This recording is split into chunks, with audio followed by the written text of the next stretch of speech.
नमस्कार दोस्तों, मैं चेतन बामना सभी ट्रॉनिक्स यूट्यूब चैनल पर आप लोगों का स्वागत करता हूं। दोस्तों, आज के इस वीडियो में हम सीखेंगे सीलिंग फैन मोटर की वायरिंग किस तरह से करना है, किस वायर के साथ कैपेसिटर के टर्मिनल को जोड़ना है, रनिंग वायर व स्टार्टिंग वायर कैसे पहचानेंगे, सीरीज बल्ब से कैसे मोटर को चेक करें, फैन डायरेक्शन व रोटेशन चेंज कैसे करें। दोस्तों, क्या आप नए हैं इलेक्ट्रिकल की फील्ड में और आप लोग सीखना चाहते हैं सीलिंग फैन की वायरिंग को, या आप लोगों ने पंखे को घर पे रिपेयरिंग के लिए खोल तो लिया है लेकिन अभी पंखा उल्टा घूम रहा है, हवा नहीं दे रहा है, तो आप लोग चाहते हैं कि उसको डायरेक्शन किस तरह से चेंज करना है, तो आप लोग सही वीडियो पे आए हैं। और अगर आप लोग चाहते हैं कि पंखे की वायरिंग निकल चुकी है और आपको खुद से ही पंखे की वायरिंग को जोड़ना है, तो भी आप लोग सही वीडियो पे आए हैं। मैं आप लोगों को इस वीडियो में दिखाऊंगा किस तरह से पंखे की डायरेक्शन को हम चेंज कर सकते हैं, और साथ ही पंखे की वायरिंग को भी सीखेंगे किस तरह से पंखे की वायरिंग को हम घर पे ही कर सकते हैं। और अगर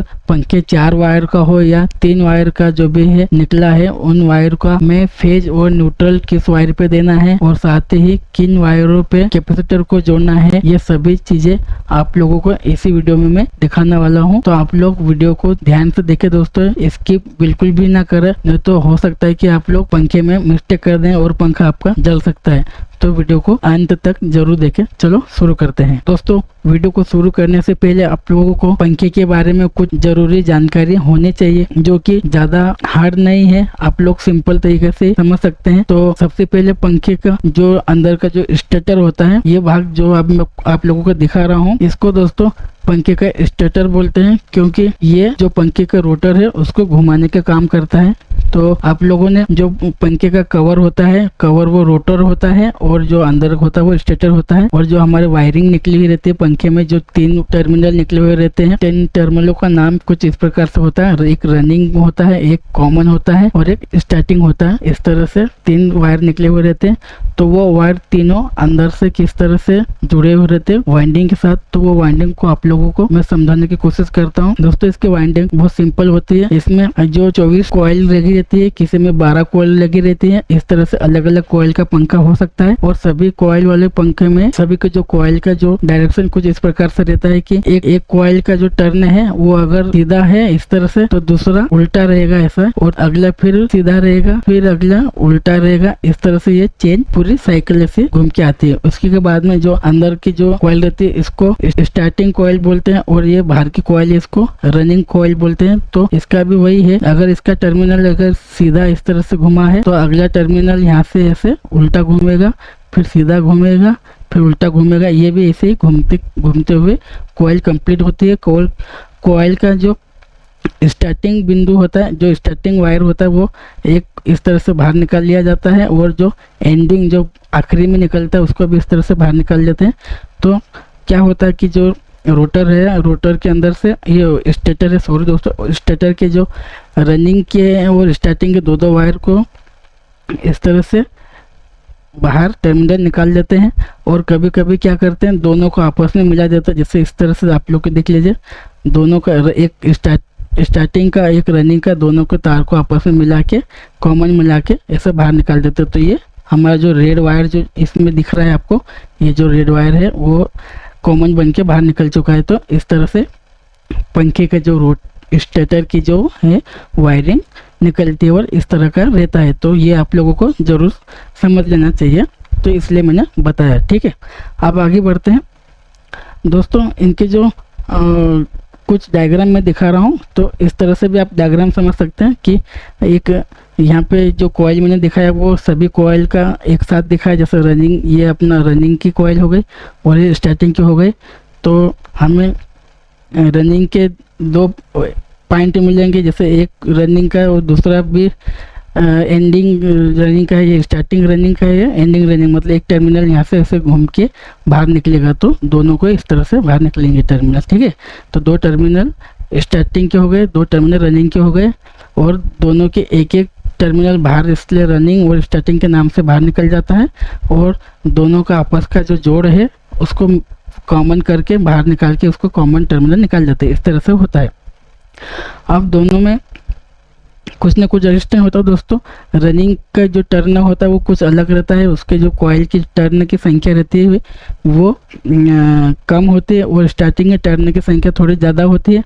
तो रनिंग और स्टार्टिंग की टर्न की संख्या कम ज़्यादा होने से इन दोनों में जो तार का रेजिस्टेंस होता है वो भी कम ज़्यादा होता है, क्योंकि जितना लंबा तार रहेगा उतना ज़्यादा रेजिस्टेंस रहेगा, जितना कम तार रहेगा उतना कम रेजिस्टेंस रहेगा। तो इसमें कम तार लगा तो यहाँ 100 ओम का रेजिस्टेंस है और यहाँ पे 120 ओम का रेजिस्टेंस है। दोनों जो कॉइल होती है रनिंग की और स्टार्टिंग की, दोनों में 20-30 ओम का जो रेजिस्टेंस है उसका अंतर आता है, जो कॉइल की जो तार की लेंथ की वजह से। ठीक है, तो इस तरह से दोनों में रेजिस्टेंस होता है।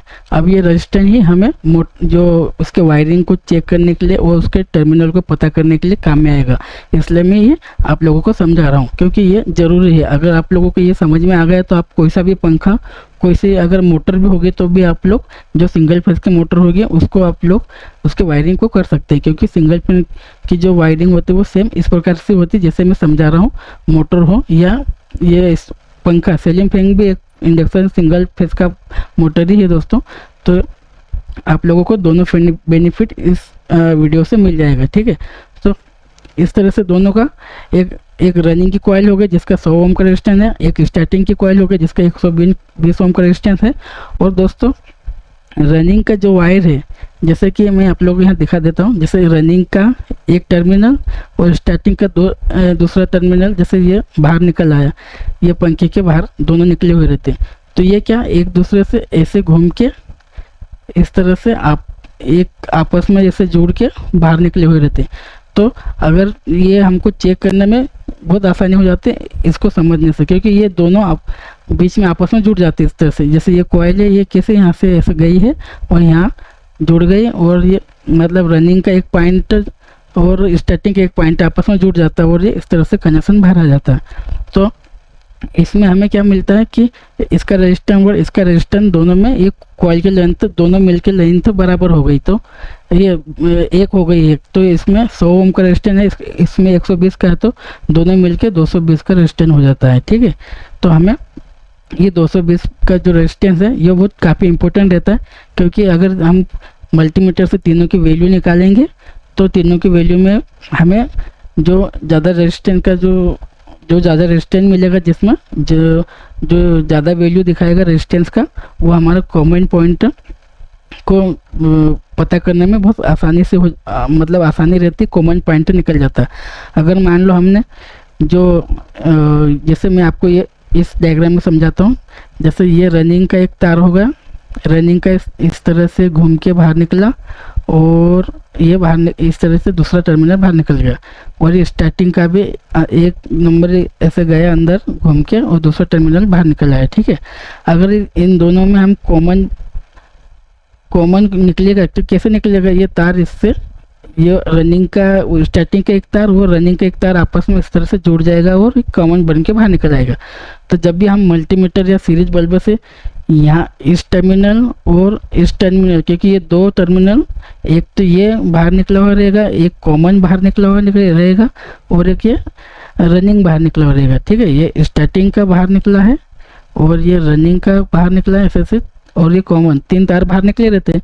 अगर ये मल्टीमीटर से यहाँ और यहाँ पे रेजिस्टेंस चेक करेंगे तो इसका रेजिस्टेंस प्लस इसका रेजिस्टेंस दोनों का आपस में जोड़ के बताएगा, तो 220 बताएगा ये वाले टर्मिनल में और ये वाले टर्मिनल में के बीच में 220 का रेजिस्टेंस दिखाएगा। ठीक है, इस तरह से हमें 220 का रेजिस्टेंस, जो हाईएस्ट रेजिस्टेंस हमको अगर मिल जाता है तो हमको आसानी से पता चल जाता है कि ये कॉमन है। अगर कॉमन हमको मिल गया है तो कॉमन मिलने से हमको जो पावर वायरिंग करना है, इसको फेज और न्यूट्रल देना बहुत आसान हो जाता है फिर। ठीक है दोस्तों, क्योंकि पंखे में हमें दो ही सप्लाई देनी रहती है। अगर तीन वायर भी है, इस तरह से अगर तीन वायर भी है तो जो हमारा फेज है वो किसी एक वायर में देना है, जैसे ये वाले फेस में देना है तो न्यूट्रल किसको देना है, तो कॉमन हमको अगर मिल जाएगा, कॉमन मिल गया तो इसको हमको न्यूट्रल आसानी से दे सकते हैं। न्यूट्रल आप डायरेक्ट कॉमन में इस तरह से लगा दो, बाकी किसी एक पे फेस लगेगा। तो अब ये आगे मैं बताऊंगा कि फेस किस में कैसे कब ये वाला जो फेस है इसमें कब लगाना चाहिए और इसमें कब लगाना चाहिए, मैं अभी आगे आपको बताता हूँ। चलो आगे बढ़ते हैं। तो सबसे पहले तो आप लोगों को सीरीज बल्ब से जो स्टेटर होता है उसको चेक करना सीखना चाहिए, क्योंकि अगर पंखा ख़राब हो गया है तो आपको कैसे मालूम पड़ेगा कि पंखा ख़राब है। आप लोग अगर वायरिंग भी करेंगे तो पंखा चलेगा नहीं। तो इससे अच्छा है कि आप लोगों को चेक करते भी आना चाहिए पंखा किस तरह से, उसके जो इंटरनल कनेक्शन किस तरह से, उसके वाइंडिंग कनेक्शन कैसे होता है वो तो आप लोग समझ ही लिए। उस हिसाब से आप सीरीज लैंप से भी इसको चेक कर सकते हैं। तो चलिए मैं आपको ये मैंने जो चेक किया है उसका वीडियो भी आपको वीडियो भी प्लस और ये फ़ोटो भी दिखा रहा हूँ। वीडियो में और फोटो में एक ही बात है। तो चलो यहाँ पे रेड वायर है एक, और एक ब्लैक है और एक येलो है। अब तीनों में बारी बारी से हमको चेक करना होता है, ठीक है। बारी बारी से चेक करेंगे। अगर मल्टीमीटर से चेक करेंगे तो हमको रेजिस्टेंस देखने को मिल जाएगा, जो कि बहुत ही अच्छी बात है। अगर रेजिस्टेंस वो मल्टीमीटर हो तो आपको बहुत आसानी से ये चीज़ें हो जाएगी। और अगर मल्टीमीटर नहीं भी हो तो आपके पास एक सीरीज लैंप तो आप बना ही सकते हो घर पे। ये तो कॉमन सी चीज़ है, किसी भी गांव में, किसी भी शहर में या कहीं पे भी आपको एक इस तरह का बल्ब तो मिल ही जाएगा और होल्डर मिल जाएगा। तो इसका जो वीडियो में जो सीरीज लैंप किस तरह से बनाते हैं उसका वीडियो में आपको ये वीडियो के डिस्क्रिप्शन में दे दूंगा, तो आप लोग वहाँ से देख लेना। अगर आपके पास ऑलरेडी सीरीज लैंप बना हुआ है तो चलो आप लोग मैं जैसे बोल रहा हूँ उसे चेक कर लीजिए तो आपको मिल जाएगा, ठीक है। तो जैसे 3 वायर पंखे से निकले, जैसे एक रेड है, एक ब्लैक है और एक येलो है। तो किन्हीं 2 पॉइंटों के बीच में हमें चेक कर लेना है। जैसे मैंने सबसे पहले क्या लिया है, येलो पे जो पॉइंट पे सीरीज का एक वायर लगाया है सीरीज लैंप का, और दूसरा वायर सीरीज लैंप का मैंने लगाया है ब्लैक पे। तो येलो और ब्लैक पे मैंने जब लगाया तो मेरा जो बल्ब है वो जलना चाहिए। और जलने के बाद में हमको ये ध्यान रखना है कि बल्ब कितना जल रहा है, मतलब अच्छा सा तेज ग्लो कर रहा है या हल्का ग्लो कर रहा है। क्योंकि जो पंखा की जो वाइंडिंग है उसमें रेजिस्टेंस होगा, तो जहाँ ज़्यादा रेजिस्टेंस होगा वहाँ ये कम जलेगा, और जहाँ कम रेजिस्टेंस होगा ये वहाँ ज़्यादा जलेगा, मतलब ज़्यादा तेज़ रोशनी देगा। जहाँ ज़्यादा रेजिस्टेंस होगा, मतलब ज़्यादा वैल्यू होगी रेजिस्टेंस, जैसे यहाँ पे 220 की रेजिस्टेंस आ रही है, और या अगर मल्टीमीटर से चेक करेंगे तो 220 का रेजिस्टेंस दिखाएगा। तो हमें ज़्यादा है कि कम है ये मालूम पड़ जाएगा, हमको नोट कर लेना है। जैसे ये 220 आया है और इसकी ब्राइटनेस अगर सीरीज लैंप से चेक करते हो तो इस तरह से इसकी ब्राइटनेस कम जल रही है, क्योंकि इसमें रेजिस्टेंस ज़्यादा है, ठीक है। अब अभी 2 टर्मिनल को चेक कर ले, येलो और ब्लैक को। अब अगला टर्मिनल देख लेते हैं। अब ब्लैक पे एक वायर को वैसे ही ब्लैक पे रखा है, दूसरा येलो से हटा के फिर रेड पे लगा दिया, ठीक है। इस तरह से चेक करना है आप लोगों को। येलो को अभी हमने चेक कर लिया, अब येलो से हटा के रेड पे लगा दिया, और जो ब्लैक पे ब्लैक वही लगा रहा। तो उसको लगाने के बाद में जो बल्ब है उसके देखो बल्ब जलना चाहिए, ठीक है। अगर बल्ब नहीं जल रहा है तो फिर पंखा जल चुका है, ख़राब है। तो ठीक है, बल्ब अगर नहीं जलता है तो 100% ख़राब हो गया। और अगर जल रहा है तो उसके ब्राइटनेस को फिर से ध्यान से देना है कि ये ब्राइटनेस किस तरह से जल रहा है। पहले ब्राइटनेस कैसे जल रही थी, थोड़ी हल्की जल रही थी, कम जो रोशनी दे रहा था। अभी थोड़ी क्या बहुत ज़्यादा तेज़ रोशनी दे रहा है। तो इसका मतलब हुआ कि जो पहले हमने चेक किया था उसका रेजिस्टेंस इस अभी जो चेक कर रहा हूँ उससे ज़्यादा था, और ये कम रेजिस्टेंस है, तो इसमें तेज़ रोशनी आ रही। तो इसका मतलब कि अगर मल्टीमीटर से चेक करेंगे तो यहाँ पे रेजिस्टेंस आ रहा है 100 ओम का, ठीक है।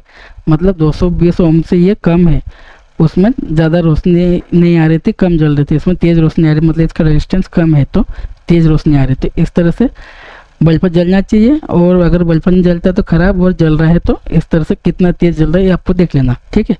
तो अभी फ़िलहाल क्या किया, जो ब्लैक था उसको ब्लैक पे ही लगा रहा है, 2 बार ब्लैक पे ही लगा रहा, फिर रेड पे चेक किया है, ठीक है। अब ये और ये तो चेक हो गया। अब हमको क्या करना है कि इसमें से एक अगला वायर और चेक करना है। अभी रेड पे लगाया, और रेड पे लगाने के बाद में फिर येलो पे लगाया, ठीक है। अब 2 बार ब्लैक पे हो गया तो 2 बार रेड पे भी होना चाहिए, ठीक है। अभी 2 बार रेड पे हो जाएगा, तो रेड पे लगाया और येलो पे लगाया। तो अभी रेजिस्टेंस अगर मल्टीमीटर में तो आपको देख लेना है, जैसे 120 रेजिस्टेंस मल्टीमीटर में दिखाएगा, और सीरीज बल्ब पे होगा तो ग्लो करना चाहिए। सबसे पहले तो तीनों टेस्टिंग में हमेशा सीरीज बल्ब ग्लो करना ही चाहिए, चाहे हल्का ग्लो करना चाहिए या तेज, पर ग्लो करना ही चाहिए। अगर ग्लो नहीं करता है तो इसका मतलब पंखा ख़राब है। अभी पंखा ख़राब है तो ग्लो नहीं करेगा, ठीक है। अभी पंखा सही है तो ये ग्लो कर रहा है, और ग्लो कर रहा है तो इसकी रोशनी तेज़ है। जो सबसे पहले चेक किया था 220 ओम का रेजिस्टेंस था, तो बहुत कम ग्लो कर रहा था, मतलब कम रोशनी दे रहा था। ये पिछली बार जैसे ही ग्लो कर रहा है, मतलब दो बार बल्ब पर दो टेस्टिंग में, एक टेस्टिंग में हल्का ही ग्लो करेगा और दो टेस्टिंग में सेम ग्लो करता आपको नज़र आएगा। इसका मतलब कि पंखा ओके है, सही है। तो ठीक है, अब यहाँ पे सीधी सी बात है कि जिन दो पॉइंट के बीच में जो बल्ब है सीरीज लैंप, वो बहुत कम हल्का ग्लो कर रहा था। जिन दोनों पॉइंट के बीच में कम हल्का ग्लो कर रहा था, जैसे मैं आपको लेके चलता हूँ कौन से पॉइंट पे, इस पे यहाँ देखिए, येलो और ब्लैक, येलो और कौन से ब्लैक पे, येलो और ब्लैक पे जो ब्राइटनेस है बल्ब पर जल तो रहा लेकिन कम ग्लो कर रहा था। मतलब येलो और ब्लैक हमारा R1 मतलब रनिंग का एक तार है और दूसरा स्टार्टिंग का एक तार है, ठीक है। तो ये हमको रनिंग और स्टार्टिंग के दो तार मिल गए। इसमें से कोई बार रनिंग और स्टार्टिंग हो सकता है ये। अब अगर पंखे को बाहर से ही चेक कर रहे हैं तो आपको कंफ्यूज रहेगा, तो कोई दिक्कत नहीं। आप रनिंग और स्टार्टिंग को इतनी कोई दिक्कत नहीं, हमें रनिंग और स्टार्टिंग मिलने के बाद में जो तीसरा छूट जाता है वही हमारा कॉमन हो जाता है। और सबसे बड़ी बात ये है कि हमें कॉमन मिल गया है, उसके बाद में हमें दो वायर से ज़्यादा कोई दिक्कत नहीं है। जिस दोनों को तो इधर से उधर फेस दे सकते हैं, कनेक्ट कर सकते हैं, लेकिन कॉमन को नहीं कर सकते।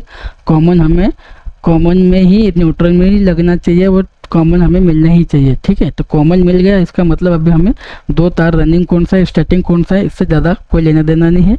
और अगर आप उसके बाद में भी आपको थोड़ा डाउट है तो रनिंग और स्टार्टिंग देखना हो तो इस तरह से इस स्टेटर को खोल लेना है और देख लेना है कि ये कॉइल से अगर कोई तार निकला हुआ है तो ये कॉइल से जो तार निकला हुआ रहेगा वो हमारा रनिंग होगा। मतलब ये वाले बाहर साइड की कॉइल से और अंदर की कॉइल से निकला हुआ रहेगा तो वो स्टार्टिंग होगा। जैसे मैं आपको इस रोटर में इस स्टेटर में दिखाता हूँ कि ये जो येलो, ये जो ब्लैक वाला है, ये ब्लैक रास्ता दिख रहा है, ये ब्लैक है और ये ब्लैक इस कॉइल से निकल के जा रहा, सिंगल वाला ब्लैक। तो इसका मतलब होगा कि ये रनिंग का है, ठीक है, ये रनिंग का है, ठीक है, ये रनिंग का है। और जो अंदर की कॉइल से जो सिंगल निकल रहा है वो येलो है, वो मतलब वो स्टार्टिंग का है। तो इस तरह से आप लोगों को रनिंग और स्टार्टिंग को अंदर स्टेटर खोल के भी देख सकते हैं। और अगर नहीं देखना हो तो मैंने बताया ना, कोई दिक्कत वाली बात नहीं। आपको सबसे पहले जो फाइंड करना है वो कॉमन ही है। कॉमन मिलने के बाद में आपको कोई दिक्कत नहीं, कॉमन मिल गया तो आपको पंखे की वायरिंग करना आ गया है, ठीक है। और पंखा को आप आसानी से चला सकते हो और कुछ नहीं होगा पंखा को चलाओगे, ठीक है। ये आपको यहाँ मिल गया है। अब मैं आप लोगों को दिखा देता हूँ कि इसमें फेज और न्यूट्रल किस तरह से देना है और कैपेसिटर को किन दो वायर को बीच में जोड़ना है, ठीक है।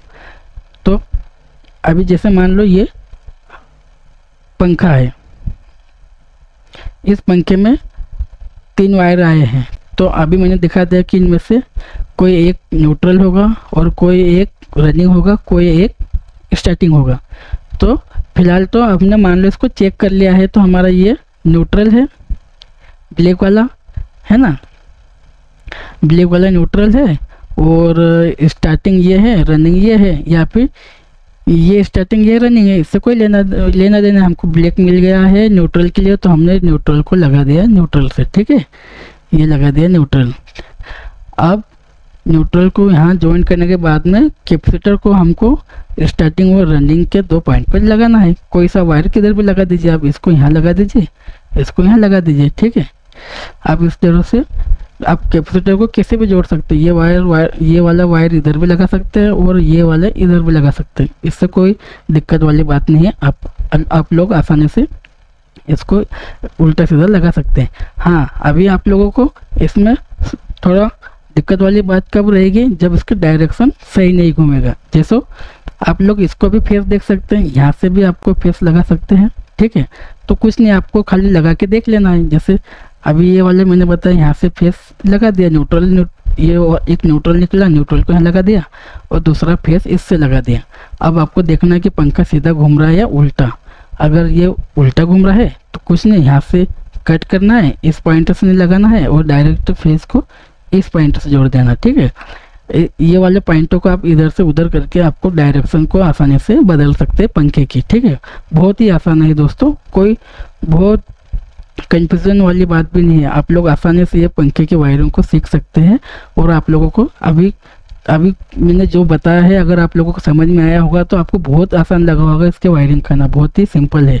ठीक है दोस्तों, तो दोस्तों आप लोगों को अगर मेरी जो जानकारी है, मैंने जो समझाया है, अगर आपको अच्छा लगा होगा तो ज़रूर इस चैनल को सब्सक्राइब कर देना दोस्तों, क्योंकि आप लोगों के भरोसे ही हम लोग ये जो भी सिखाने का और जो आप लोगों के लिए जो मेहनत कर रहे हैं वो हमको थोड़ा मेहनत करने के और उत्साह मिले, तो और आगे आपके लिए ऐसे वीडियो लाते रहेंगे।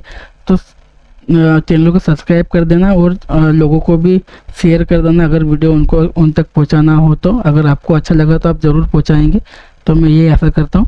चलो अभी फ़िलहाल आगे और मैं आपको समझा देता हूं। अगर ये वाला पंखा मैंने समझाया आपको, ये तो 3 वायर का होगा, इसमें 3 वायर है। लेकिन अगर मान लो 4 वायर आ गए तो 4 वायर आ गए तो आपको कुछ नहीं करना है। सीरीज लैंप है आपके पास तो दो टर्मिनल को चेक करना है। जैसे सीरीज बल्ब का एक वायर यहाँ लगाया, दूसरा यहाँ लगाया, तो ये रनिंग और 2 रनिंग के होंगे और 2 स्टार्टिंग के होंगे।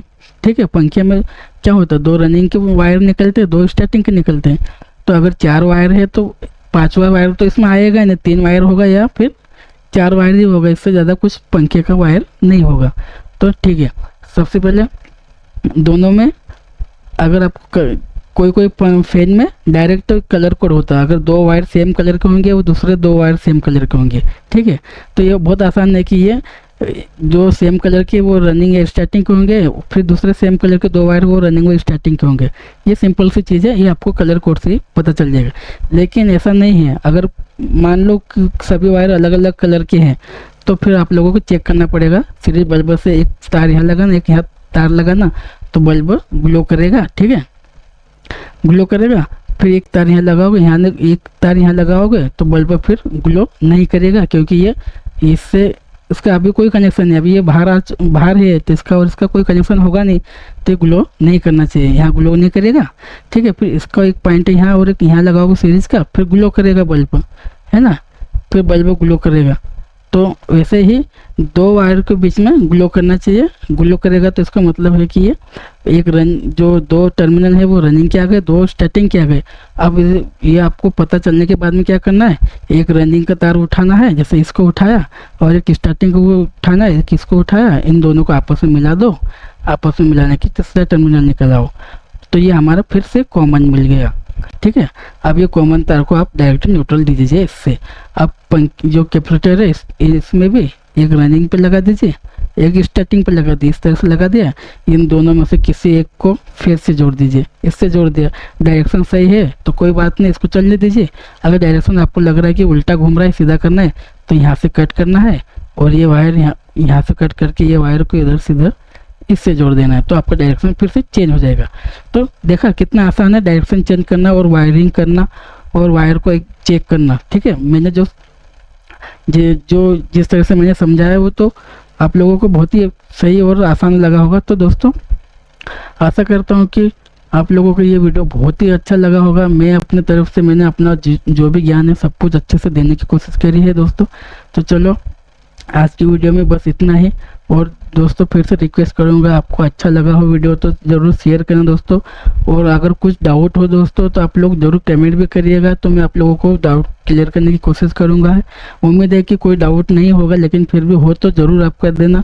और हो सके तो आप लोग मुझे रिकमेंड करना कि मैं आपके लिए किस टाइप की वीडियो बनाऊँ और कौन सी वीडियो बनाऊँ, तो और अगला वीडियो कौन सा बनाऊँ आप लोग मुझे कमेंट करके ज़रूर बताना।